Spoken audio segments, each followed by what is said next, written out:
Hello, welcome. I hope you're having a nice, warm, cozy Saturday night. You can just hear the little pattering of the rain here and having a little bit of quiet time before things kind of wind down. Settle in with some warm water, some tea, something that will make you feel a little bit more hydrated.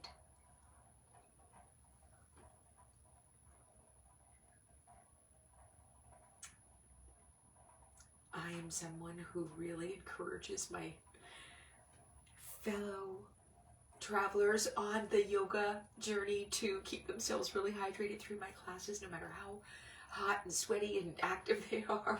I just like stop and have a glass of water anytime. And I think it's important to realize that these are the times that we need to keep ourselves hydrated and feeling fresh in our minds, feeling a little bit less discomfort in our joints, being able to kind of manage what's going on with our brain chemistry, being able to come to the mat time after time and hoping that everything is going to kind of feel better after we get back up. Like earlier today, oh my goodness, I was really feeling it in my neck and my shoulders, and wow, 15 minutes into my practice and I felt so incredible, so good. It was typical office related, computing and devicing related problems in my shoulders and my neck. And because I have had decades of personal experience with, spending long time on the computers and trying to manage that, trying to, see if I can, break the day up a little bit more wisely and, manage how much time I'm spending on my devices a little bit more intelligently. And, but even though, we have this awareness, sometimes we get these deadlines. There's urgent things that we've got to get to, and it just takes so much time, and then we've got technology problems, and all of these things get in our way. It's something that should take 2 hours, takes 12 hours. And, getting stuck like that, you're on the phone with your service provider for 11 hours, and you're still kind of trying to figure out what's going on, the idea of sometimes we're held hostage at our desk, we're held hostage in a traffic jam when we're commuting to work. And, so being able to have a quiver full of arrows in my arsenal of all of the different things that I could be doing. I've got these, ideas about, the office yoga paradigm is, of course, we've got these physical poses that we're doing, right? And I've got a whole bunch of them for my upper body. My go-to, of course, is my ball. If I can lie down, the ball into the shoulders, into the back, in around, between the spine and the shoulders, the rhomboids and all the little things that are sticking around in there, and then all through all of the muscles that are touching the shoulders, and just spending time exploring and seeing what's there. And that is so much good time well spent, but you can't do that at the office. So, my favorites, the ups and overs that I can do with a belt. And it's pretty discreet, being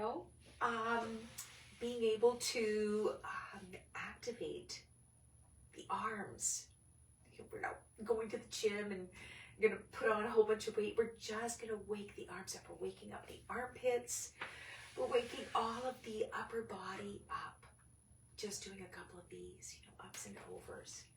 If you want to make it fancy, we could definitely be going here, right? That is amazing. So what do? Do we have, a yoga belt in our desk? If you're like me, yes, you do. You do have a yoga belt. Everywhere you go to the bottom of your purse. But, it could be a beautiful tie. It could be a bathrobe tie.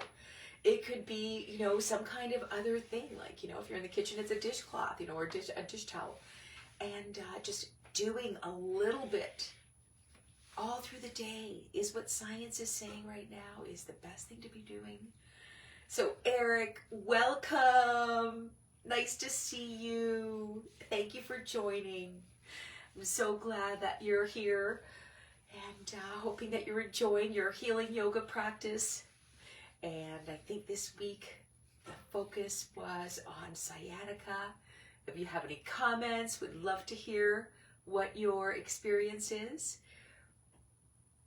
Yeah, I have some experience with sciatica as well. And, you know, these certain movements, you know, we want to try to incorporate different things that we need for different problems that seem to come up. And sometimes it just comes at once and then it goes away and then you don't have to worry about it again. But then, you know, sometimes you've injured something and it just gets injured again over and over again. So getting our go-to things, you know, like one of the things I think about is, you know, our ankles, our feet, our ankles. If you've, you know, wrecked your ankle at some point in your past, you know, chances are that you've got a little bit of damage around there and that it's easier to damage it again. So, you know, when that happens, what are the go-to things? Putting your legs up, elevating your legs up the wall, legs up a chair. You know, doing some of the footwork with the ball, doing some, you know, Ayurvedic massage, doing some of the things that, you know, are helping to relieve the lymphatic, you know, flow. Because when we're not really able to walk comfortably, we walk less. That means that the fluid is all pooling in the lower extremities, and so anything we can do to kind of, you know, bring some fresh fluid in there. Skin brushing, also amazing to be just incorporating a little bit of that. So, you know, what can we do for ourselves in the moment? So this week for you guys, it was for the sciatica. I'm not sure what it is for next week, but hi, Aunt Rosebud.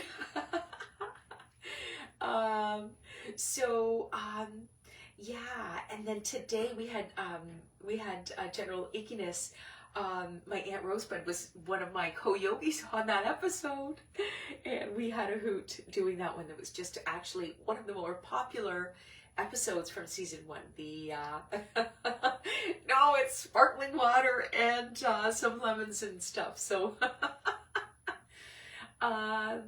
so yeah, we had a good time doing that episode, and then we get a lot of really positive feedback about that. But yeah, so, you know, just in terms of when we're dealing with, you know, a chronic injury and an injury that kind of comes back over and over again, you know, like we're talking about if you have a problem with your ankle, you know, that's something that's kind of common. And then also in terms of the other things that are going on with the upper body, with the devicing, with the fingers, with the wrists, with the arms, with the hands.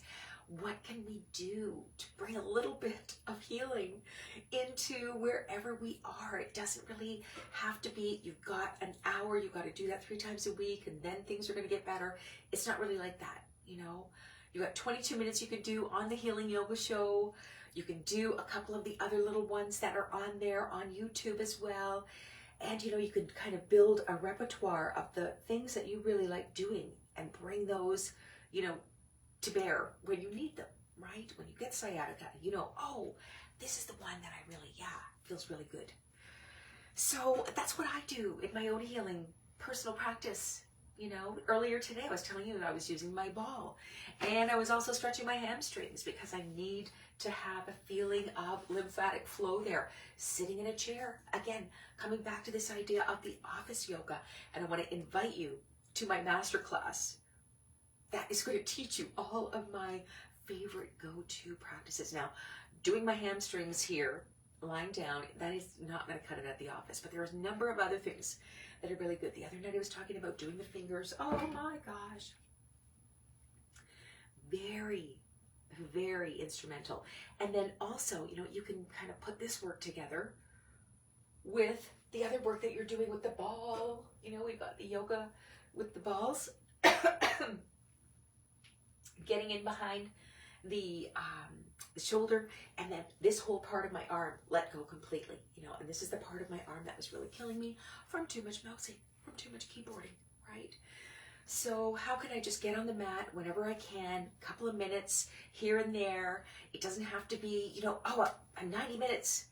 And, you know, I think it's wonderful because I love to get in a 90-minute practice. And I think it's very, you know, earth-shattering. You know, it's definitely mind-shifting. But to be able to squeeze in a little bit of stuff for circulation, I think circulation is coming up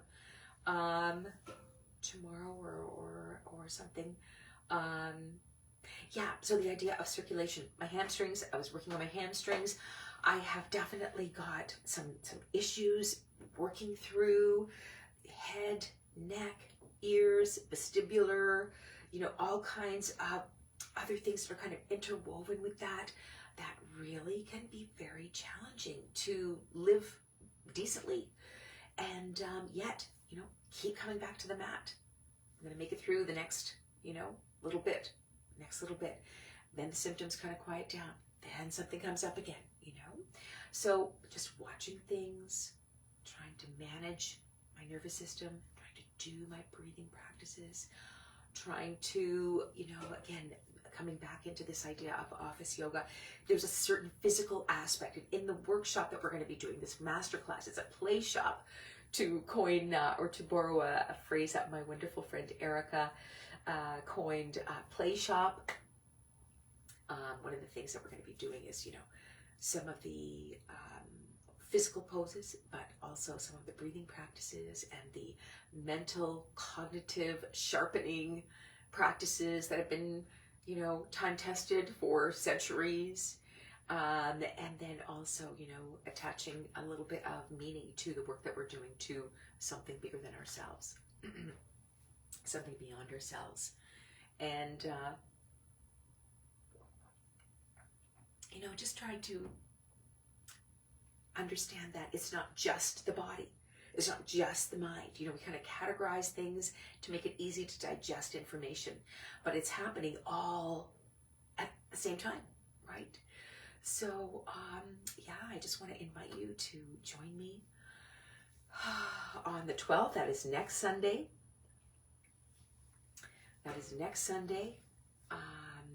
Moving in so much, you know, uncertainty in terms of jobs and things like that. And there's a lot of, you know, enormous demand on the survivors of all of the layoffs that have been unrelenting. And then, you know, you're stuck at your desk or you're stuck on all the time, you know. One of the things that we do that I find really, really super helpful, you know, is calming the eyes. Something so simple, rubbing the hands together, getting a little bit of that electromagnetic energy, and then that's it, right? You can lean up your elbows on the desk, and there's a very light pressure that's going on all the way around the orbital bone. And then, you know, your eyes are kind of cocooned in this very nice, soft darkness. And, you know, thinking about just staring at a screen, the typing so small, sometimes it's light, it's hard to see.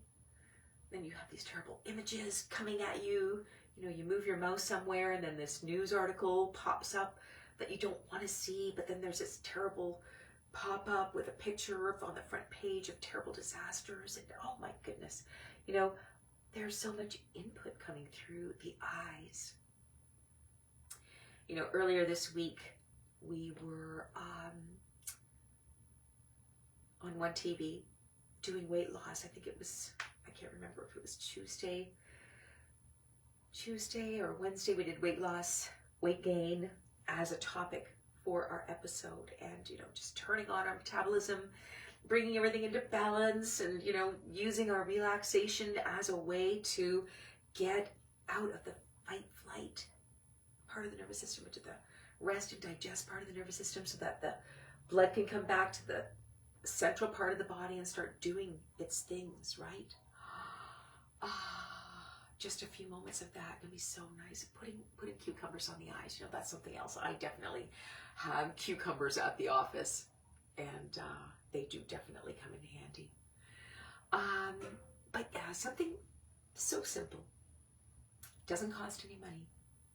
You don't have to order it, you know, from far away where, you know, it's on back order or it's only harvested on, you know, the blue moon or something like that. You know, very simple things. Like, my eyes feel so nice right now. You know, when you see these terrible images and you're just trying to squeeze back your tears, then your eyes get so hard. It hurts, you know, it just hurts on a physical level. Seeing these terrible things, they physically hurt the eyes.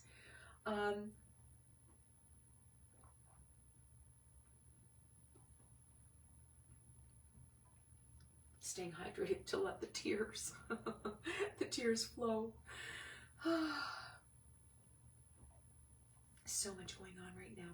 So yeah, as I said, you know, I think it's really important for me right now in my own healing journey to be thinking about my glutes, thinking about my core. I don't want to make it complicated. I want to, you know, have a way of keeping my backline engaged, and the, what's his name? Dr. McGill, who is out of the Wilfrid Laurier or something, Waterloo, maybe. And he's got these really great practices. Taking, of course, a nice neutral spine, just engaging a little bit of awareness of where my abdominal covering is at. A couple of cows and cats probably are in order. And then lifting one leg up, trying to keep the pelvis even, keeping the core engaged lightly. And then the arm could come up. Just being here for a few breaths. Nothing fancy. You know, if you do want to get fancy, you could be adding a little bit of weight. I do have my weights around somewhere here. Not really using them that much because, you know, this beautiful imagery of the labyrinth, you know, the labyrinth at the Central Park in Burlington. You're going this way with your health, and then all of a sudden there's something else going this way now. And then we're going to go up here, and then we're going to go all the way around here, and then we're going to go back again. You know what I mean? We're just going in all of these different directions with our health. So we think we're going, you know, in the right direction with the upper body, and then something happens with the lower body. You know, there's just like this whack-a-mole type of feeling that I just feel as we get older is really difficult to deal with, you know. But being able to manage, you know, a little bit of effort this way just makes me feel like I'm waking up all of the cells. I'm waking up the intelligence of the cells, and waking up all of my awareness, my spatial awareness through the back line of the body. I'm able to use the power that I now am aware here. You know, my mom and I joke around about our bums being, you know, there is a storage. It's a storage. This is where our assets are. They're propelling us forward. This is where the fuel storage is, you know, and they're glowing assets. They get hot when we use them, and they're glowing, you know, they do definitely power us to move forward and to get up and down and all that stuff. So just doing a tiny little bit of this can really make a huge amount of difference, and just a little bit throughout the day. If you do this in the morning, get kind of stretched out a little bit and get a little bit more aware, a little bit, you know, of conditioning, if you will, and then over time, that becomes really, you know, it feels good. You know, it feels good when you start doing it, but it feels really good, like, wow, I feel good about how my posture is right now. I've got more awareness through the back. So these little McGill bird dogs, I do really enjoy them. And again, you know, getting fancy. I've got some wrist weights, ankle weights. And if I wanted to, right at the moment, I don't feel like I'm ready for that. But if I wanted to get a little bit more fancy, I could definitely be just moving my leg in a couple of different directions. And then making it more flow-like by taking my leg in different areas. But nothing really super, sweaty for an hour and a half. Just a little bit of this and that, and I feel like, okay, yeah, this is good stuff.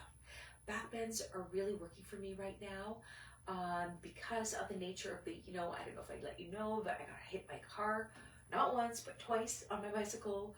So I kind of messed up a couple of places in my spine. And from time to time, I injure myself again.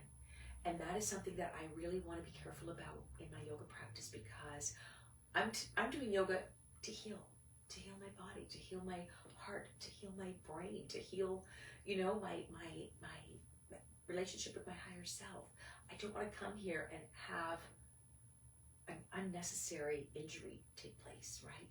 So I don't want to get really wrapped up in how far I can go in the pose and how long I can hold it. I just want to be able to acknowledge, like, what am I capable of doing right now? What are my limits? What are my boundaries? And then just respecting that. And I don't really, feel like the other expectations that maybe other people have around or whatever is important. It's not. It's got to be a question about what I'm doing on the mat with my own capability. So right now, back bends are in my mix. I would like to add more weight at a time when it's a little bit safer, but right at the moment, Shalabhasana. This is it. A lot of action, through the core and trying to breathe out through the side ribs. Very, very challenging. And I love it. It's so invigorating. So when I have those moments where it's like, oh my God, my chocolate isn't there, or, I feel very, sleepy all of a sudden because of a sugar crash or whatever from something I had from dessert, I can just get a little bit of energy in a natural way.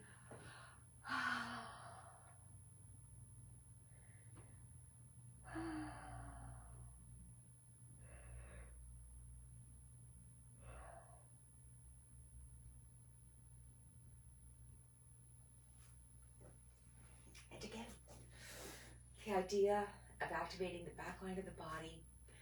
This is part of our problem with, the office situation. We lose our strength, we lose awareness, we lose the vitality of the muscles, the nerves. Things get stuck here. It's just a real high risk factor for so many things to go wrong. So back bends are a really good idea. Of course, doing standing poses.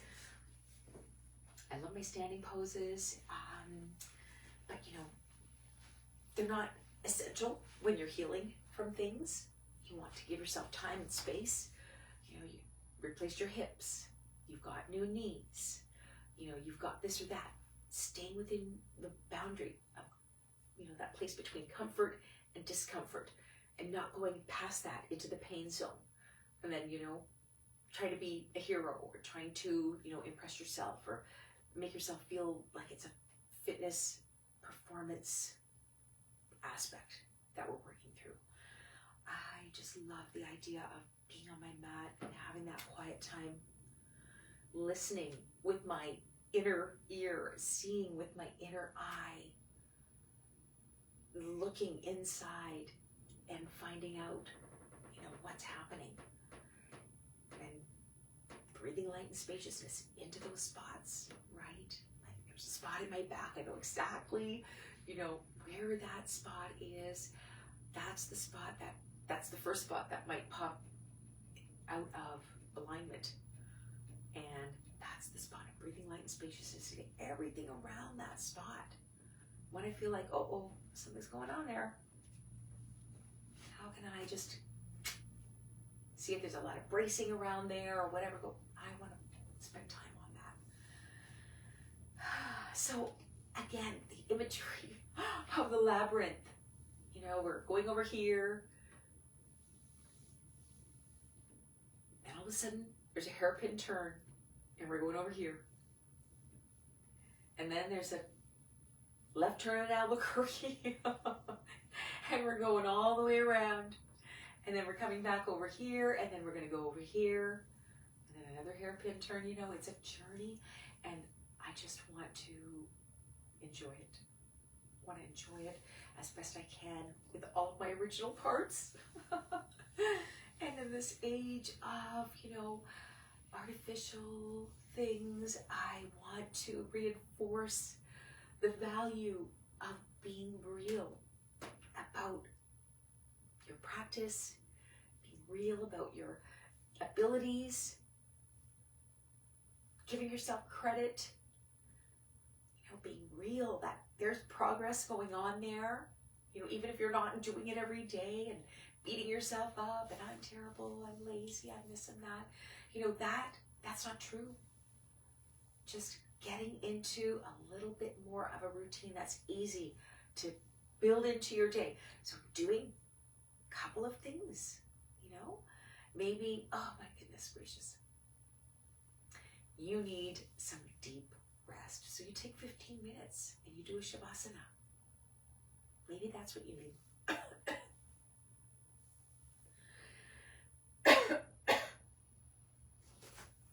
It doesn't matter, you know, what kind of lineage of yoga that you might be coming from, or again, maybe you've traveled down a couple of different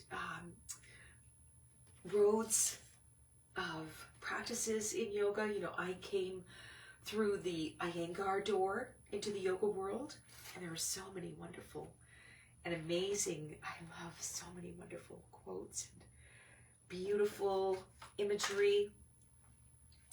There's that aspect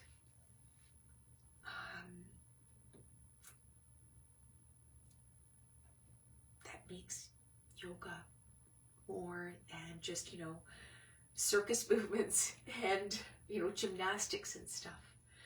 So having that time all through the day, being able to squeeze it in, come into the present moment, reconnect with, you know, through working at your office, reconnecting with your purpose after you've spent a difficult morning dealing with difficult clients or difficult coworkers or whatever, you know, trying to recharge your batteries, thinking about, you know, clearing your mind so that you can go to the meeting and have your presentation run without a hitch, so that you've got your clarity, you've got everything sort of in order, and you feel confident.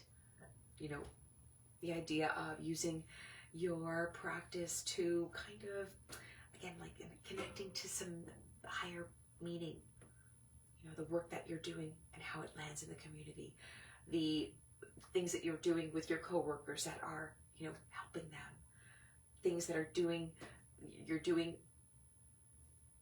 at your work that are helping you grow and get better at what you do, and as a human being, that you're able to be of service in a way that makes you feel proud and feel good. You know, that idea. And then, you know, sometimes that helps us have to deal with the more difficult challenges that happen, you know, that we've got to rise to the occasion for. And that can't really be done unless we're very enthusiastic and love what we do and really want to, you know, bring the passion that we have into play at work. So sometimes, you know, when you do that, you get burnt out. What do you do then? You know, again, some solutions for that in our healing yoga practice masterclass. We'll call it a masterclass because by the time you're done after 2 hours, you're going to be a master doing your own practice. We're going to be going from head to toe with the body stuff, and then we're also going to be layering in the mind stuff, and then we're also going to be layering in some of the spirit stuff, if you want to call it that. So anyway, I'm looking forward to doing that with you guys. In the meantime, if you are following the route of Jesus and thinking about this weekend as the period of vigil between the time that Jesus died and the time he promised to rise. And sitting in the darkness here, sitting in the darkness, not sure if he's actually going to arrive, and kind of not feeling that good because it got really quiet really fast. And then reaching in for that inner spark, that inner hope, that inner light, clinging to that inner light. Ah, that is so nice of you to say. So yeah, just, these dark moments that we have about the world, about our own personal situation, all of these things that are going on at work or in families or whatever, all of this stuff and the weight of the world is on. And just being in those dark moments and clinging to the light, clinging to the light. But we've got to wait 3 days to see what's going to happen. We're being tested. Our faith is being tested, praying for peace. Praying for peace. My favorite, picture that I have on my desk here, this beautiful, beautiful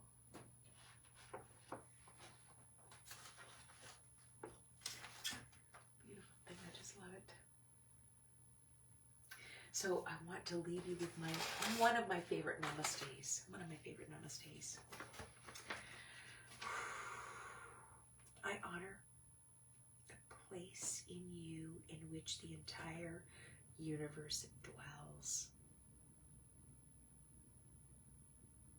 I honor the place in you which is of love, of truth, of light, and of peace. And when you are in that place in you, and I am in that place in me, we are one.